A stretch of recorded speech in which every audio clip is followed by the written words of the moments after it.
Greeting everyone. Here's my PowerPoint presentation for assignment 2 ED152.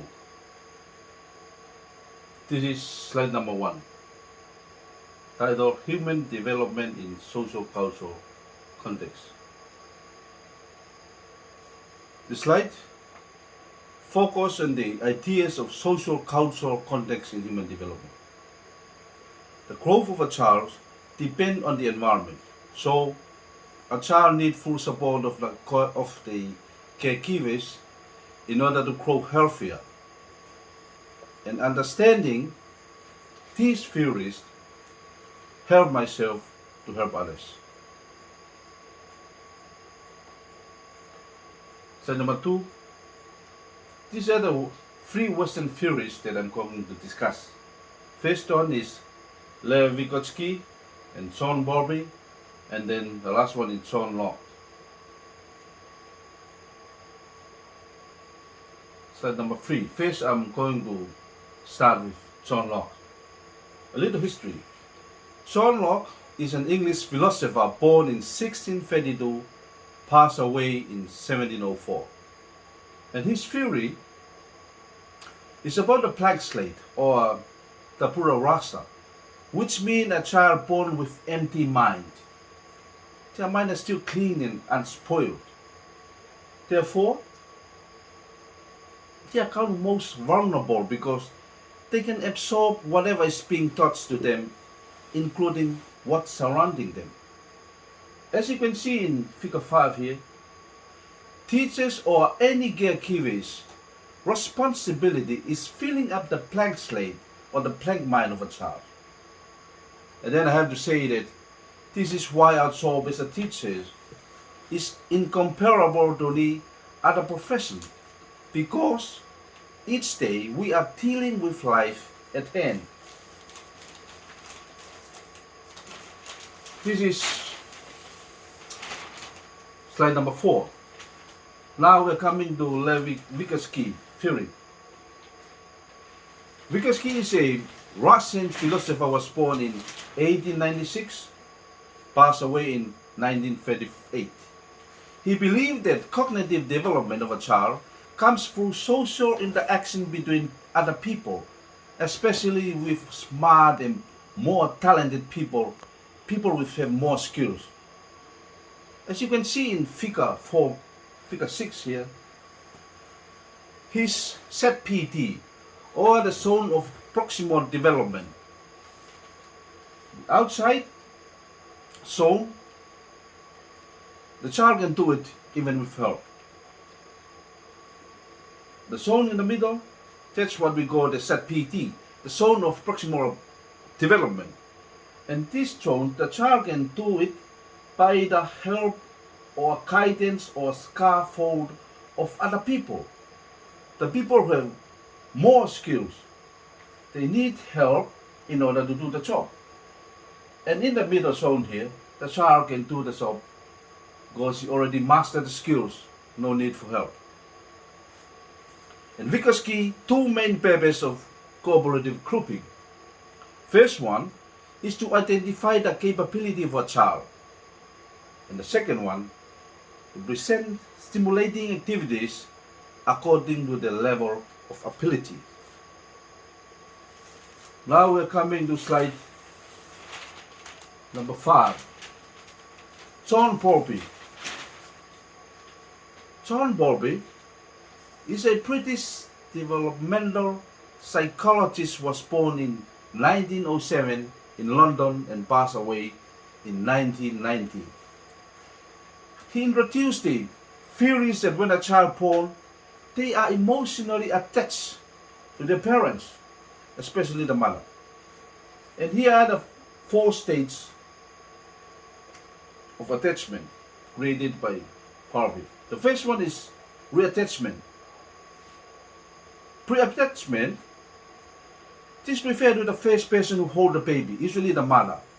The baby started to realize her voice and her face, and they still don't tell the difference between the familiar and unfamiliar face. Step number 2, attachment in the making. Now they can know the difference between familiar and unfamiliar voice and face, and parents still required to attend and fulfill the basic need of the child. Say number 3, clear-cut attachment.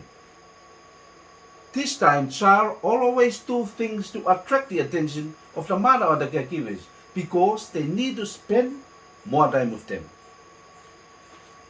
And the last stage is formation of reciprocal attachment. Child start to master new language or new concept. And this time they don't want the parents to leave, so parents need to present more often. What I've learned from this series, it is remind me of duty as the parents. It is our own roles to take complete care towards our loved ones, our children, because they are a gift from God. Slide number 6. Now we are going to see my own social cultural context. And the first point is silence against favorism. Normally in Tonga, at home children are not allowed to talk back and reason themselves during a conversation with adults, as this is considered to be rude. Therefore, because of this, the student is discouraged to answer questions in the classroom due to the fear of being wrong and get punished. How about the modern culture? They teach the children to answer questions and make mistakes to learn from their mistake. Here, it's better to be quiet, otherwise you answer it wrongly and they will label you valengua or stupid. Slide 7. The second point, your business is our business. Most families live together as an extended family. As an extended family. We rely on each other. We share everything we have. We always share ideas and seek help and advice from others because they have more experience. Parents look after the children. There's no time limit. Even when they marry, we still stay together with our children. How about the Western families? They're different. Western culture is different as they become adult. Parents start to teach themselves and allowing them to live independently. Point number 3, it's take a principle to raise a child. As we all know that God is our protection. We always teach Bible principle to our children in church, at home, at school. As you can see in figure 9 here. This is how we conduct family Bible study at home. And each body of nuclear family has its own role. And the father, the responsibility of the father is to show love. The wife and the children. How about the wife? The role of the wife is to show respect. And the children, they must obey their parents. And when the child grow up in this kind of environment, for sure, they will become trustworthy and reliable in wherever they go. Now we are coming to the current perspective. The first idea is culture against education. In all perspective, individuals born with disability are to stay at home, and parents believe attending school is unsafe for them. And they only allow to talk to the close relative, and this is basically an act of shame.